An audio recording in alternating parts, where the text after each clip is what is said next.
quelque chose à Dieu, afin que pendant ce temps, que tu puisses recevoir quelque chose. Prions le Seigneur. Éternel notre Dieu, je te recommande cet instant entre tes saintes mains.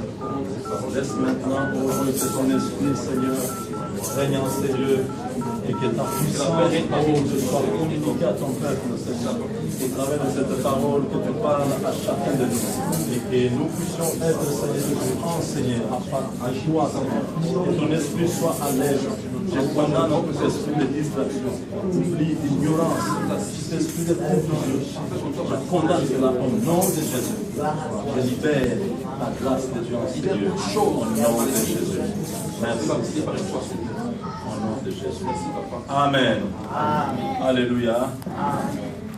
Salut celui qui est à ton côté. Dis-lui, sois le bienvenu dans la maison du Seigneur. Sois le bienvenu dans la maison du Seigneur. Alléluia. Ici c'est la maison du Seigneur. Nous venons passer de bons moments parce que Dieu est au milieu de nous. C'est un rendez-vous. Il a dit, là où 2 ou 3 sont réunis à mon nom, je suis là. Ce soir, Dieu est encore au rendez-vous. Vous n'avez pas perdu votre temps à venir ici. Le Seigneur vous aime, le Seigneur vous connaît et il prend en charge tout ce que vous avez comme préoccupation. Amen. Bien-aimés, nous allons commencer à parler sur un thème que plusieurs personnes n'aiment pas, parce que ce sont des choses, il y a un frère qui a dit, ces choses-là, ce sont des choses qui font peur. Oui, c'est vrai, ça fait peur, mais c'est important parce que nous sommes les enfants de Dieu, nous devons être avertis sur ce qui se passe autour de nous. Les hommes de ce monde, ils sont plus avisés que nous, les enfants de Dieu. Alléluia. Ils font des choses à l'avance lorsqu'ils ont déjà découvert quelque chose. Ils ont atteint un autre niveau. C'est alors que nous réveillons. Mais c'est le moment que chacun de nous puisse se réveiller parce que c'est très important. Cela dépend de notre vie. Vous pouvez tout faire sur cette terre. Vous pouvez tout chercher sur cette terre. Vous pouvez tout amasser. Il y en a qui disent, la fin du monde n'existe pas. Parce que le monde vient d'un phénomène bing bang. Alléluia. Est-ce qu'il y a les élèves dans cette salle? Bien-aimés, vous qui allez à l'école, on va vous dire que l'homme vient du singe. Et que c'est le singe qui est l'ancêtre de l'homme. Mais nous n'avons jamais vu encore un autre singe produire un homme jusqu'à aujourd'hui. On va vous parler des protosaurus. On va vous parler de l'homme de Néandertalien. Ah, je vois, les gens qui étaient intelligents à l'école, ils se rappellent. Nous, on est déjà vieux, on oublie beaucoup de choses. Alléluia.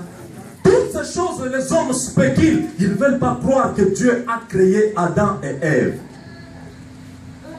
Ils vous disent, il y a plusieurs millions d'années qu'il y a eu un phénomène qui a fait qu'il y ait une évolution sur la terre. Les hommes ne veulent pas admettre que c'est Dieu qui est à l'origine de la vie qui est sur la terre. Oui, bien-aimés, chaque chose a son temps. Chaque chose a son temps. Le monde est en train de prendre une vitesse de croisière.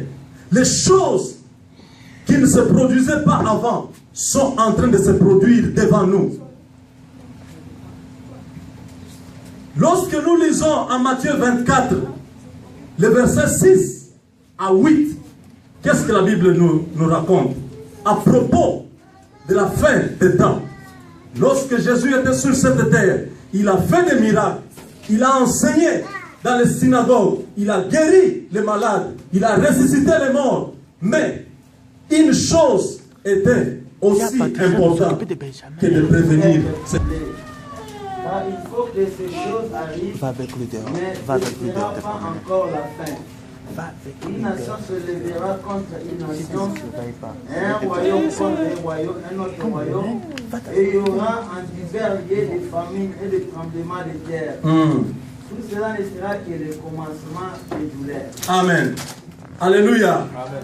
Nous savons tous que lorsque Dieu a parlé à Daniel, il lui dit, garde secret les paroles de ce livre.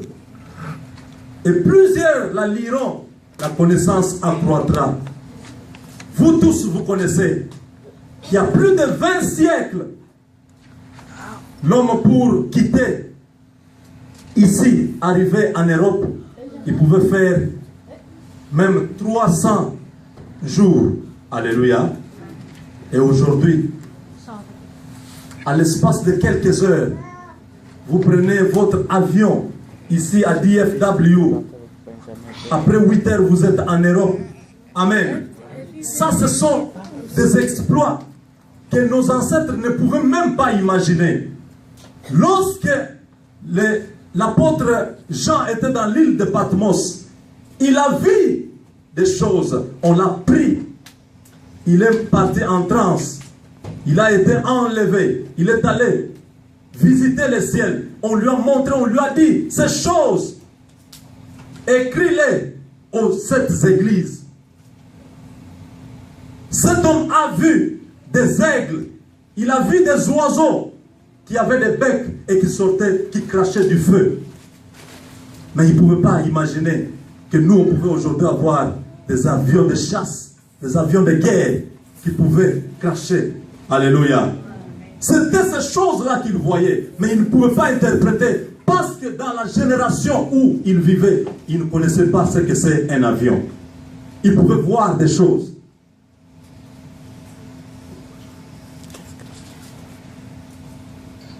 Lorsque Ésaïe est en train de parler de la crucifixion de Christ, il n'était pas dans la génération, mais Dieu lui a donné la révélation de voir les choses qui vont se passer. Amen. Les prophètes, ils ont un rôle très important de pouvoir prendre les choses que nous ne connaissons pas, les choses qui doivent arriver. On cherche à localiser cette histoire-là. Chaque pays, pour se défendre, a fait ça. Et vous savez, cette arme-là, ce produit-là vient de quel pays? Personne ne connaît? Que Dieu vous bénisse.